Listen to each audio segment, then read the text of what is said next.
ಆತ್ಮೀಯ ವೀಕ್ಷಕರೇ, ನನ್ನ ವಿಡಿಯೋಗೆ ಹೃದಯಪೂರ್ವಕವಾದ ಸ್ವಾಗತ. ವಿಷಯ ಏನಪ್ಪ ಅಂತ ಅಂದರೆ, ಈಗಾಗಲೇ ನೀವು ತಮ್ಮೆಲ್ಲಲ್ಲಿ ನೋಡ್ಕೊಂಡು ಬಂದಿದ್ದೀರ.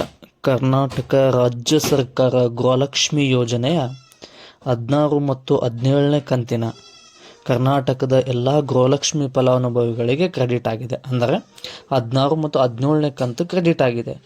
ಇನ್ನು 18ನೇ ಕಂತಿನ ಹಣ ಮತ್ತು ಅನ್ನಭಾಗ್ಯ ಯೋಜನೆಯ ಹಣ ಬಂದಿಲ್ಲ.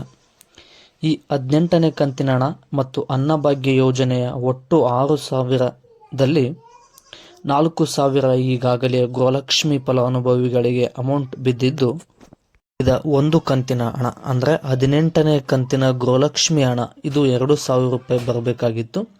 ಇದು ಗುರುವಾರ ಬೆಳಗ್ಗೆ 11 ಗಂಟೆಯ ಒಳಗೆ ಬರುವುದೆಂದು ರಾಜ್ಯ ಸರ್ಕಾರದ ಕಡೆಯಿಂದ ನೋಟಿಫಿಕೇಶನ್ ಬಂದಿದೆ.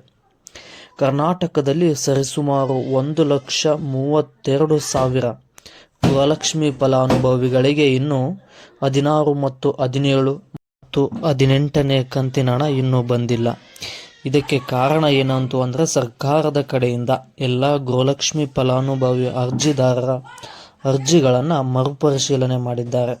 ಈ ಮರುಪರಿಶೀಲನೆ ಮಾಡಿದ ಕಾರಣ ಕೆಲವೊಂದು ವಿಷಯಗಳನ್ನು ಆಧಾರವಾಗಿಟ್ಟುಕೊಂಡು ಕೆಲವು ಅರ್ಜಿಗಳನ್ನು ತಿರಸ್ಕಾರ ಮಾಡಿದ್ದಾರೆ. ಅಂದರೆ 1,32,000 ಅರ್ಜಿಗಳನ್ನು ಗೃಹಲಕ್ಷ್ಮಿ ಫಲಾನುಭವಿಗಳಿಗೆ ತಿರಸ್ಕಾರ ಮಾಡಿದ್ದಾರೆ. ಯಾವ ಕಾರಣಗಳಿಗೆ ಅರ್ಜಿಗಳನ್ನು ತಿರಸ್ಕರಿಸಿದ್ದಾರೆ ಎನ್ನುವುದನ್ನು ನೋಡೋಣ ಬನ್ನಿ. ಅಂದರೆ ಕುಟುಂಬದ ವಾರ್ಷಿಕ ಆದಾಯವು 7 ಲಕ್ಷಕ್ಕಿಂತ ಹೆಚ್ಚಾಗಿದ್ದರೆ ಅಂಥ ಕುಟುಂಬದ ಮನೆ ಒಡತಿಗೆ ಅಥವಾ ಗೃಹಲಕ್ಷ್ಮಿ ಅರ್ಜಿದಾರರಿಗೆ, ಗೃಹಲಕ್ಷ್ಮಿ ಫಲಾನುಭವಿಗಳಿಗೆ ಗೃಹಲಕ್ಷ್ಮಿ ಹಣ ಬರುವುದಿಲ್ಲ.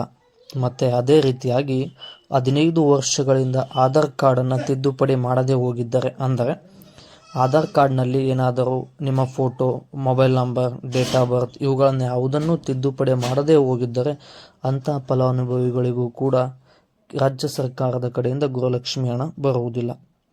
ಕುಟುಂಬದ ಎಲ್ಲ ಸದಸ್ಯರು ರೇಷನ್ ಕಾರ್ಡ್ದಲ್ಲಿ ಕಡ್ಡಾಯವಾಗಿ ನೋಂದಣಿಯಾಗಿರಬೇಕು.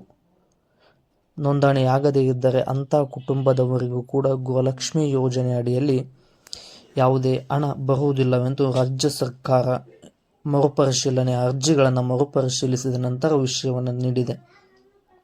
ಅದೇ ರೀತಿಯಾಗಿ ಇನ್ನೊಂದು ಕಾರಣ ಎಂದರೆ, ಬಡತನ ರೇಖೆಗಿಂತ ಕೆಳಗಿರುವ ಕುಟುಂಬಗಳಿಗೆ ಮಾತ್ರ ಗೃಹಲಕ್ಷ್ಮಿ ಯೋಜನೆ ಹಣ ಬರುವುದಾಗಿ, ಬಡತನ ರೇಖೆಗಿಂತ ಮೇಲಿರುವ ಕುಟುಂಬದವರಿಗೆ ಗೃಹಲಕ್ಷ್ಮಿ ಹಣ ನೀಡುವುದಿಲ್ಲ ಎಂದು ರಾಜ್ಯ ಸರ್ಕಾರದ ಮುಖ್ಯಮಂತ್ರಿಗಳಾಗಿರುವಂಥ CM ಸಿದ್ದರಾಮಯ್ಯ ಇದೇ ರೀತಿಯಾಗಿ ಕೇಂದ್ರ ಮತ್ತು ರಾಜ್ಯ ಸರ್ಕಾರದ ಎಲ್ಲ ಮಾಹಿತಿಗಳನ್ನು ನನ್ನ ಚಾನಲ್ನಲ್ಲಿ ನೀಡುತ್ತಾ ಹೋಗ್ತೇನೆ.